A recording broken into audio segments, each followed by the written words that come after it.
ഹരേ കൃഷ്ണ. നാരായണീയം ദശകം 19 ശ്ലോകം 8.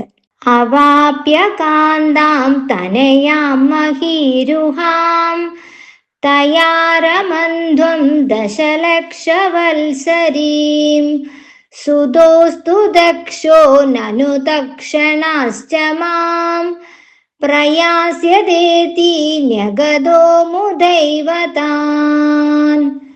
വൃക്ഷങ്ങളുടെ പുത്രിയെ പത്നിയായി ലഭിച്ച് അവളോടുകൂടി 10 ലക്ഷം സംവത്സരക്കാലം രമിച്ചു കൊള്ളുവിൻ. ഭവാന്മാർക്ക് ദക്ഷൻ എന്നു പേരായ ഒരു പുത്രൻ ജനിക്കും. അല്ലയോ പ്രജേതസ്സുകളെ, അനന്തരം വേഗത്തിൽ തന്നെ ഭവാന്മാർ എന്നെ പ്രാപിക്കുകയും ചെയ്യും എന്നിങ്ങനെ അങ്ങ് സന്തോഷത്തോടുകൂടി അവരോട് അരുളി ചെയ്തു. കണ്ഠു എന്ന മഹർഷിക്ക് പ്ലമോച്ച എന്ന അപ്സരസിൽ ജനിച്ച കമലലോചന എന്ന പുത്രിയെ, മാരിഷ എന്നും പേരുണ്ട്, വൃക്ഷങ്ങൾ വളർത്തിക്കൊണ്ടുവന്നു. അവളെയാണ് വൃക്ഷപുത്രി എന്ന് ഭഗവാൻ പറഞ്ഞത്. പ്രജേതസ്സുകൾ 10 പേരുണ്ടെങ്കിലും ഏകീകൃത ഭാവമുള്ളവരാകയാൽ മാരിഷ എന്ന ഒരുവളെ തന്നെ വിവാഹം ചെയ്തു. അപ്പൊ പ്രജേതസ്സുകളുടെ വരും തലമുറകൾ എങ്ങനെയാണ് ഉണ്ടാകുന്നതിനെ കുറിച്ചിട്ടാണ് ഈ ശ്ലോകത്തിൽ വർണ്ണിക്കുന്നത്.